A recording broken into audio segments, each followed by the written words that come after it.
sing it louder now.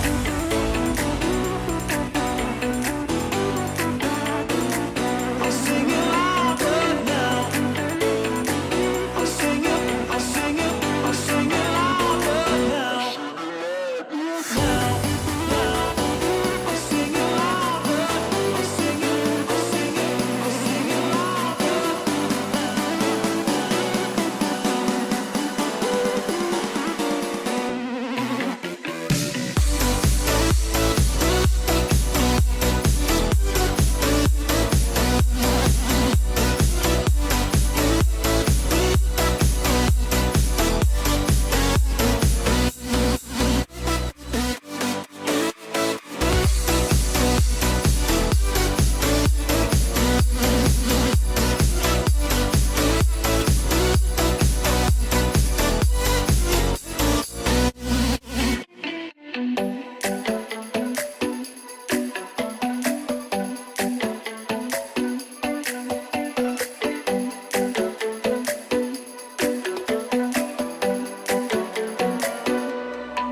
Cause I'm in Hercules, I'm dancing Hercules, I sing it Hercules, I've got the power to hurt. Cause I'm in Hercules, I'm dancing Hercules, I sing it louder, I'll sing it louder now.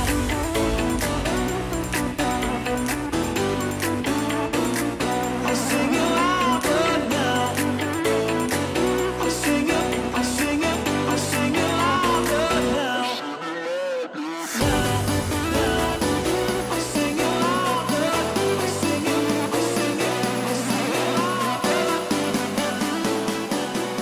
Maintenant que tu commences un peu à te réouvrir un peu sur tu vas te sentir mieux, ça va aller mieux, etc.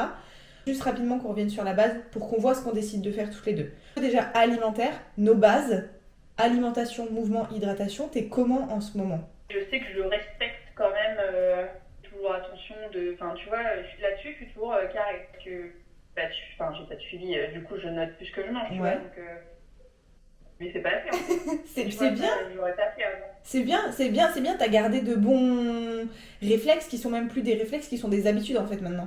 Donc, Ok, ça c'est cool. Tu continues de manger ton petit déjeuner, tu manges combien de fois par jour à peu près? Au minimum 3 fois? Chaque coup, t'as des assiettes qui sont complètes, tu fais quand même attention. Les Nature Valley là, qu'on voit partout en ce Oui. moment. Ouais, ok. Là, j'ai bien mangé, j'ai mangé un pain au chocolat. Pain au chocolat et un bout de gâteau ce matin, donc là, j'ai Ok. pas faim. Ok.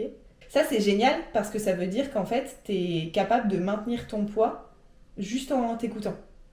Coucou et bienvenue chez moi. On est actuellement vendredi 20 juin et ça fait 3 semaines que ma deuxième et dernière compétition de bodybuilding a eu lieu. Je vous prends aujourd'hui pour vous expliquer un petit peu ce que vous allez voir dans cette vidéo, même si je vous ai déjà mis des clips avant, donc cette introduction arrive un peu tard, mais je voulais vous prendre tranquillement pour vous expliquer un petit peu tout le sujet de la reverse diet. Donc, certains et certaines d'entre vous connaissent déjà le principe de reverse diet, mais c'est pas le cas de tout le monde, donc je voulais refaire un topo dessus pour vous expliquer en quoi consiste une reverse diet avant de vous partager dans les semaines qui viennent et les vlogs qui viennent comment ça se passe pour moi la reverse diet. Juste un truc avant de commencer à vous expliquer ce qu'est une reverse diet, c'est un processus qui est général. En gros, tout le monde fait une reverse diet après les compétitions de bodybuilding, mais c'est quelque chose qui va être ultra dépendant de la personne en question. C'est-à-dire que c'est absolument comme tout le reste, tout ce que je vous ai partagé. Les compétitions de bodybuilding, tout le monde a le même objectif, monter sur scène en étant prêt, mais tout le monde ne va pas vivre la même prep. La reverse diet, c'est pareil, c'est un moment hyper important du processus, c'est voire même plus important que la prep en fait, si vous voulez prendre soin de votre santé physique et mentale. Mais en fait, tout le monde va avoir une reverse diet différente, c'est-à-dire que il existe autant de préparation physique, c'est-à-dire de phase de sèche, qu'il existe d'athlètes, et il existe autant de reverse diet qu'il existe d'athlètes. Donc moi je vais vous expliquer ce que c'est qu'une reverse diet et je vais vous partager la mienne, mais c'est pas parce que la mienne elle va se passer comme elle va se passer ou qu'elle se passe comme elle se passe que c'est le cas pour tous les athlètes. Donc on passe sous les arbres. Donc, qu'est-ce que c'est qu'une reverse diet? En gros, une reverse diet, c'est les semaines, voire les mois qui suivent les compétitions de bodybuilding. on rentre en phase de reverse diet quand on a fini de monter sur scène. L'objectif d'une reverse diet, c'est de retourner à un taux de masse grasse qui soit plus haut, à des quantités alimentaires qui soient plus hautes, à une énergie qui soit plus haute, à un sommeil qui soit meilleur, etc. etc. Bref, le but d'une reverse diet, c'est de retourner à une vie plus normale. C'est une partie du processus qui, en général, intéresse un petit peu moins les gens, de l'extérieur en tout cas, quand on ne le vit pas, parce qu'en fait, le but, c'est pas de perdre du poids et de finir écorché sur scène, mais c'est de reprendre du poids et de retrouver un physique normal, entre guillemets. Mais malgré le fait que souvent, vous êtes moins ou on est moins intéressé par les phases de reverse diet, c'est une phase qui est hyper importante parce qu'en fait, c'est une phase qui est pleine de dangers, disons ça comme ça. En fait, la reverse diet, qu'est-ce qui va se passer ? On va remettre le corps, entre guillemets, dans des conditions plus normales. Donc on va manger un peu plus, on va faire un petit peu moins de cardio, on va reprendre de la masse grasse, on va retrouver des signaux de faim plus présents, on va avoir plus d'énergie, etc., etc. Et en gros, c'est un peu la zone de tous les dangers parce que quand la prep a été difficile et ou malmenée, ça peut être vraiment un moment très compliqué qui, pour la santé, est très dangereux, que ce soit la santé physique ou la santé mentale. Donc l'objectif d'une reverse diet, c'est certes de reprendre du poids, mais c'est de refaire ça correctement, de façon à reprendre du poids progressivement, du poids sain, qui ne soit pas juste en fait de la masse grasse, et surtout à reprendre du poids en remangeant un peu plus petit à petit. Le but en fait, c'est pas de passer, par exemple, je dis n'importe quoi, mais de 1200 calories à 2500 calories d'un coup et de prendre 10 kilos en 2 semaines. C'est pas ça l'objectif. Parfois c'est ce qui se passe, c'est en général ce qui se passe quand les preps ont été difficiles et ou encore une fois malmenées, mais l'objectif c'est pas du tout ça. L'objectif c'est de reprendre du poids tranquillement, en remangeant un peu plus, en rebougeant un peu moins, mais tout ça progressivement.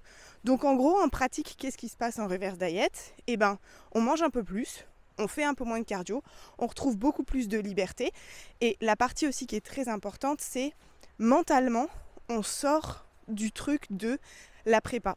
Quand on est en préparation bodybuilding, souvent, ça n'a pas forcément été mon cas parce que je voulais pas que ça le devienne et surtout parce que j'avais pas comme objectif à long terme de faire du bodybuilding. Mais souvent, quand on est en préparation physique pour des compétitions de bodybuilding, on n'a que ça dans son quotidien. En gros, tout le quotidien tourne autour de ça. À un moment donné, on n'a pas le choix que de se sentir comme ça en fait, parce que la prépa, ça prend tellement de temps dans les journées qu'à un moment donné, on n'a pas le choix de se sentir comme ça. Mais il y a des gens qui sont comme ça pendant des mois et des mois et des mois. Donc quand arrive la reverse diet et que les compétitions, il n'y a plus d'objectifs en fait de compétition, il n'y a plus de date de compétition, le risque aussi c'est que mentalement ce soit super difficile parce qu'il y a cette impression de vide, cette impression de il n'y a plus rien, etc., etc. Donc mentalement il y a ça qui est compliqué.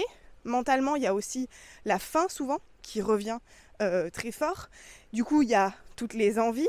Il y a les risques de compulsion alimentaire, les risques de développement d'un rapport ultra malsain à l'assiette, avec des crises de foutu pour foutu où en fait la personne, comme elle a plus d'objectifs de scène et qu'en fait elle doit reprendre du poids, elle va péter un plomb, manger énormément, se rendre malade, se sentir coupable, prendre du poids rapidement, enfin bref, tout va être chamboulé en fait finalement dans le corps et dans la tête. Donc encore une fois, la reverse diet, le but en fait c'est de revenir à une normalité alimentaire, à une normalité sportive, à une normalité corporelle, tout en prenant soin en fait de sa santé mentale. Donc voilà, j'arrête de parler, je vais vous partager tout ce que je peux, autant que je peux. J'espère que la suite de la vidéo vous plaira et je vous dis à plus tard.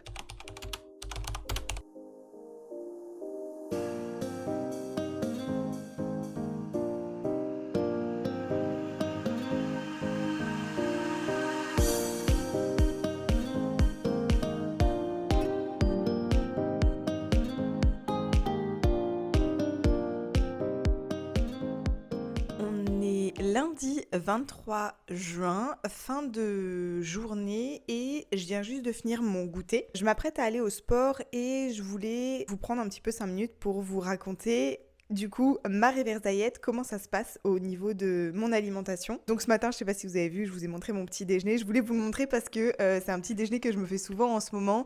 C'est de la banane avec des protéines en poudre et de l'eau glacée et foisonnée. Je fais ça avec ma Ninja Creamy. Je vous avais mis une vidéo où je vous montrais comment je faisais. Je vous la remets quelque part en haut. Et en fait, je mélange ça avec un porridge.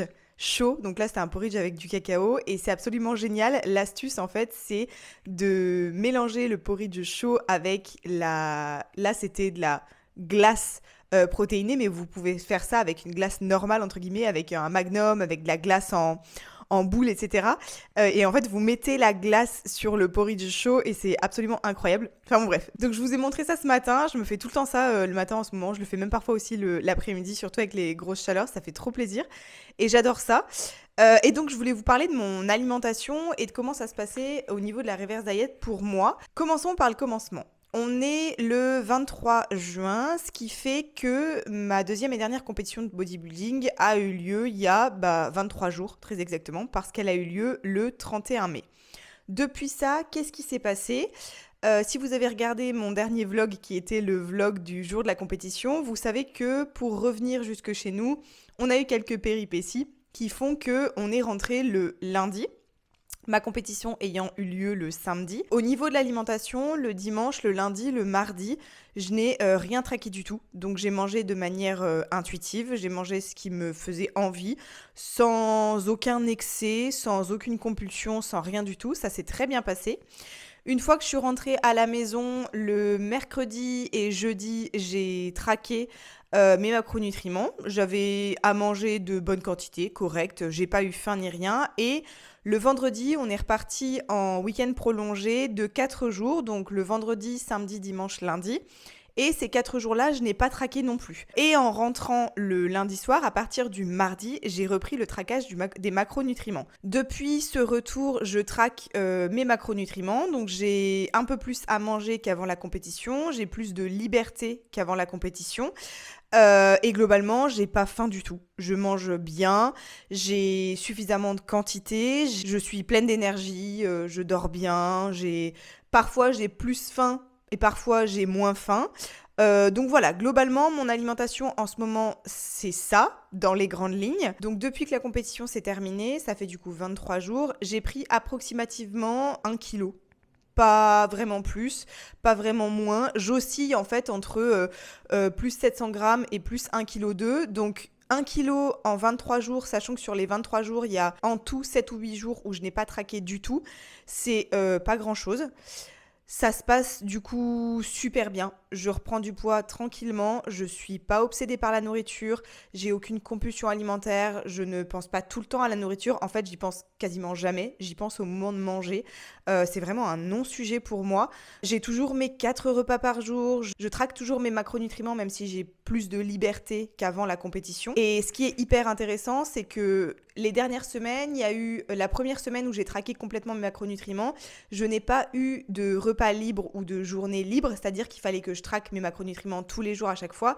Par contre, il y a eu une journée où j'avais vraiment un peu plus à manger, donc j'avais plus de calories, pas de macronutriments précis, mais plus de calories dont je pouvais faire ce que je voulais. Et là, la semaine dernière, j'ai eu un repas libre. Donc, c'est-à-dire qu'il y avait une journée où en fait, je devais traquer 3 repas sur 4 et le 4e repas, je ne traquais absolument rien. Cette première journée avec un repas libre, c'était vraiment pour moi une journée que j'attendais parce que j'avais peur en fait de péter un plomb. J'avais un peu peur de ce qui allait se passer par rapport à mon assiette.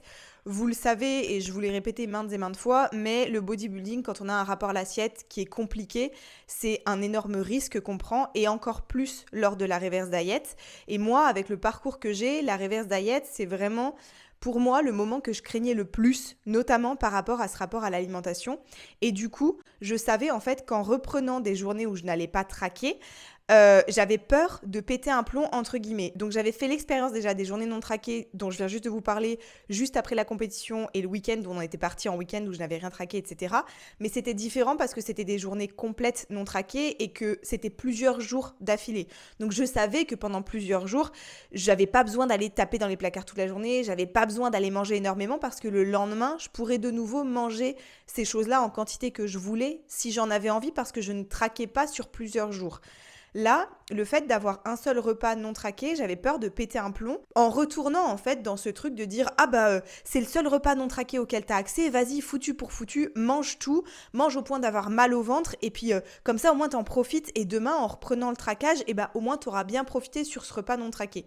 J'avais vraiment peur de ça parce qu'en fait quand on a eu des TCA, quand on a eu des compulsions alimentaires, c'est un comportement qui qui est destructeur, mais c'est un comportement qui est régulier. En fait, c'est un comportement qui revient, le foutu pour foutu, le tout ou rien, les compulsions, le vas-y, termine la tablette de chocolat, termine le paquet de gâteaux, termine la glace, comme ça après il n'y en aura plus et tu seras plus tenté.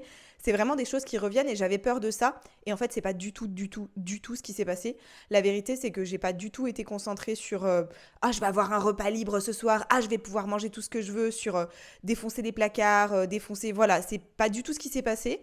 En fait, j'ai mangé ce que je mange habituellement, en conscience. Oui, j'ai mangé de manière un peu plus gourmande que d'habitude parce que j'avais envie d'un peu plus de gourmandise que d'habitude. C'était aussi un moment spécial. Le repas libre a eu lieu en fait samedi soir et samedi soir c'était le 21 juin. C'était le jour le plus long de l'année et on est allé à la plage faire un pique-nique, profiter du coucher de soleil. C'est ce qu'on fait chaque année, le jour le plus long de l'année. Et donc, c'était juste socialement un repas où j'ai eu envie de manger plus par gourmandise, mais ça s'est super bien passé. En fait, j'ai pas mangé trop, j'ai pas pété un plomb, j'ai pas eu de compulsion alimentaire, j'ai pas du tout pensé à ce repas à venir de toute la journée. Enfin, c'était vraiment un non-sujet.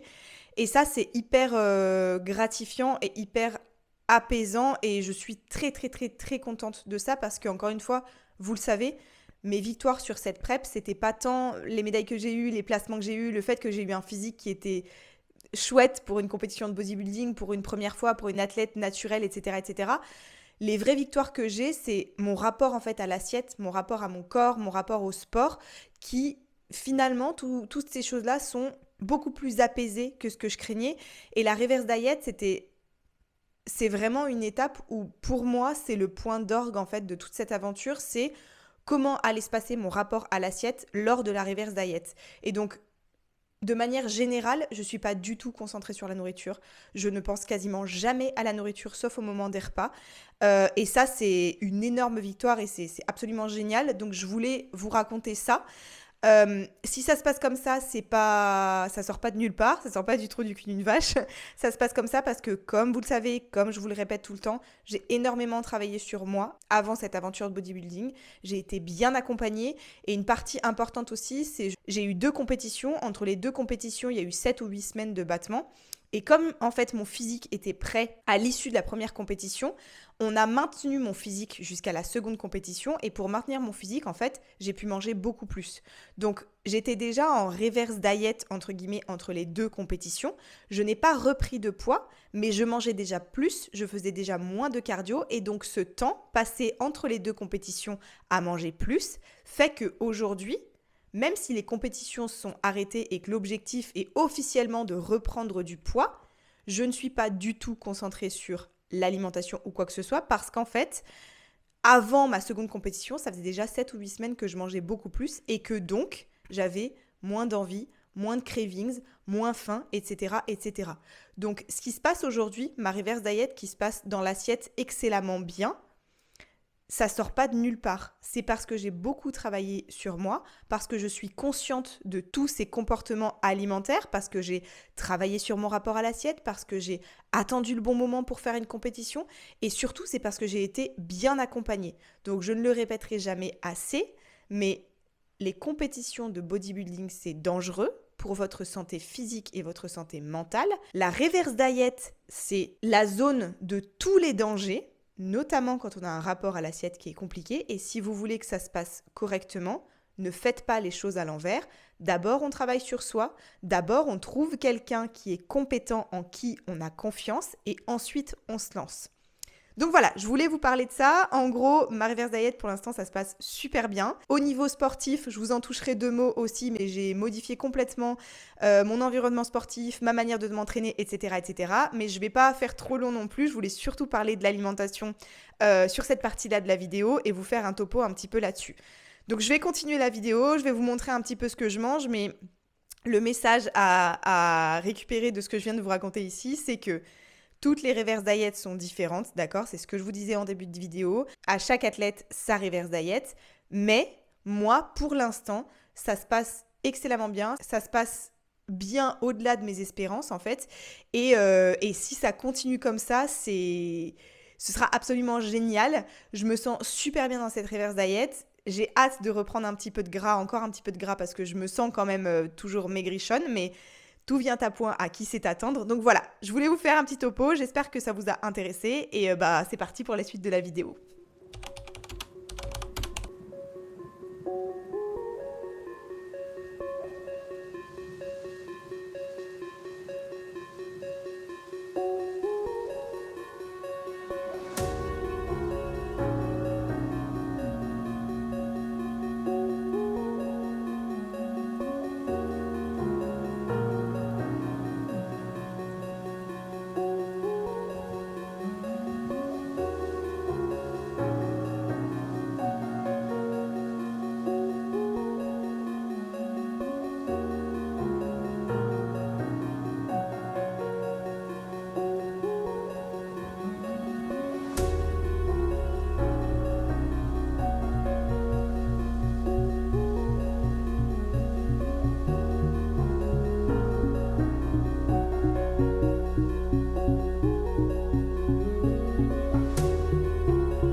On est en fin de journée, le dîner est en train de cuire et je voulais venir vous parler en face caméra pour vous parler un petit peu de comment je me sens mentalement par rapport à la fin des compétitions. Donc je vous ai déjà raconté comment je me sentais par rapport à l'alimentation, mais je vous ai aussi dit que en reverse diet, une des difficultés que rencontraient la plupart des athlètes, c'était le fait qu'une fois que les compétitions sont terminées, on a l'impression de faire face à un grand vide. En gros, la prep, ça prend tellement de temps, ça prend tellement d'énergie et la plupart des athlètes y mettent tellement de cœur et tellement de passion qu'une fois que les compétitions sont passées, ils ont la plupart du temps l'impression d'avoir perdu un peu leur seul et unique but, entre guillemets, dans leur vie, en tout cas au moment auquel les compétitions se passent. Donc je voulais vous expliquer tout ça et moi je voulais vous raconter un petit peu comment je me sens par rapport à ça. Donc c'était une peur que j'avais aussi avec la fin des compétitions de ressentir ce genre de vide là en disant mais qu'est-ce qui va me rester en fait dans mes journées ? À quoi vont servir mes journées si elles ne servent pas à me préparer aux compétitions ? Et en fait, il s'avère que, contrairement à ce que je croyais, finalement, beaucoup de choses dans cette reverse diet ne se passent pas comme je le croyais ou comme je le craignais en tout cas. Je ne ressens pas du tout ce vide-là. J'ai pas du tout l'impression de plus avoir de but dans la vie. En fait, à l'inverse, c'est vraiment le contraire. J'ai l'impression de retrouver ma vie telle que je l'aimais avant les compétitions et au-delà de ça, avant le début de ma préparation avec mon coach. Parce que, vous le savez, je vous l'ai déjà expliqué, mon coach, je ne l'ai pas pris que pour la sèche. C'est une énorme erreur de faire ça. Ne prenez pas votre coach que pour la sèche. Je l'ai pris en fait bien avant ça pour faire une recomposition corporelle, me préparer mon corps, qu'on apprenne à se connaître, etc., etc. Bref, j'ai l'impression de retrouver en fait ma vie telle que je la connaissais avant le début du travail avec mon coach, c'est-à-dire avant octobre 2023. Et ça, c'est absolument génial parce que j'ai l'impression de retrouver une liberté que j'avais perdue en fait sans me rendre compte que je l'avais perdue. Donc liberté oui au niveau alimentaire évidemment, mais aussi liberté sportive, liberté au niveau du temps, liberté au niveau de l'espace mental, liberté au niveau de la variété dans mes assiettes, liberté au niveau de si j'ai pas envie d'aller m'entraîner, je vais pas m'entraîner parce qu'en fait je le fais pour me sentir bien et non pas pour représenter le travail de mon coach sur scène, être fière de ce physique, etc., etc. Donc à l'inverse de la plupart des athlètes qu'on voit un peu en fait sur les réseaux sociaux, je ne ressens pas du tout ce vide-là et je pense en fait que c'est en partie parce que j'ai pas du tout prévu de continuer le bodybuilding. Donc pour moi, c'était vraiment genre un truc de ma to-do list à cocher. Ce qui fait que maintenant que c'est coché, je me sens vachement libre. Et la deuxième raison, je pense, pour laquelle je ne ressens pas ce vide, c'est qu'en fait, j'avais pas fait de la sèche le centre de ma vie. Oui, il y a des choses que j'ai pas pu faire pendant que j'étais en sèche, notamment au niveau social, refuser des sorties qui étaient un peu loin parce que ça demandait trop d'organisation, refuser des sorties au restaurant parce que je pouvais pas manger dehors, etc., etc. Donc il y avait des choses évidemment que j'ai mises de côté pendant la sèche notamment, et même pendant les mois qui ont précédé la sèche, hein, parce que voilà, je vous l'ai déjà dit, moi c'est un truc où je me suis donnée à 100% en fait pendant tout le process, donc ça fait bientôt 2 ans que je me donne vraiment à 100% là-dessus. Mais au-delà de ça, en fait, j'avais vraiment pas fait de la sèche ma seule particularité, ma seule identité. Et ça, c'est ce qui se passe pour la majorité des athlètes, en fait, c'est que la sèche, c'est tellement quelque chose de prégnant et quelque chose d'important pour eux, notamment quand ils veulent faire ça à long terme, que ça devient le centre de la vie de l'athlète. Et moi, en fait, je pense que le fait que ce soit pas mon cas et le fait que je sache aussi que c'était quelque chose de temporaire, c'est ça qui fait qu'aujourd'hui, j'ai pas du tout ce sentiment de vide. Et aussi, j'ai commencé à vous documenter la prep assez tard, à vous documenter le processus assez tard, parce que vous le savez, je le répète encore, mais je suis suivie par mon coach depuis octobre 2023. Et en fait, je ne vous ai parlé de tout ça qu'en février 2025. Donc pendant tout ce temps, j'ai tout fait dans mon coin, seule, sans que personne soit au courant, et du coup ce qui fait que ça prenait aussi forcément beaucoup moins de place dans ma vie. Donc je voulais vous parler aussi de comment ça se passait à ce niveau-là, pour vous raconter un petit peu comment se passe la reverse diet au niveau mental. Donc globalement en fait je ne ressens pas forcément de vide par rapport à l'arrêt de cette sèche-là. Au contraire, je ressens une nouvelle liberté, je redeviens beaucoup plus créative au travail, beaucoup plus productive au travail, j'ai des tas de projets, etc., etc. Donc c'est absolument génial. J'ai l'impression vraiment de sortir, entre guillemets, d'un genre de carcan que je m'étais mise moi-même, hein, évidemment, mais d'en sortir, et ça, c'est une sensation incroyable. Et au niveau mental, par rapport à l'alimentation, ça, je vous en ai déjà parlé, tout se passe bien. Donc sur ces deux sujets-là, vraiment, ce sont les sujets, en fait, qui sont les plus compliqués à traiter au niveau mental quand on est en reverse diet. Et je voulais juste vous faire un petit topo pour vous raconter un peu comment ça se passe pour moi, toujours en n'oubliant pas que à chaque athlète sa reverse diet, et que c'est pas parce que moi ça se passe comme ça que ça se passe comme ça chez les autres athlètes, ou que ça s'est passé comme ça pour vous si jamais vous avez fait des compétitions, ou que ça se passera comme ça pour vous si jamais vous faites des compétitions à l'avenir.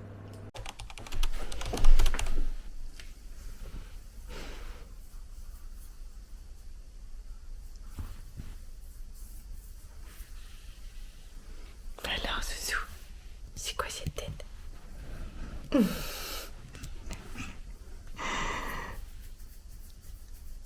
T'aimes bien quand on te gratte le ventre? Oui, c'est la gratouille. J'aime bien les gratouilles.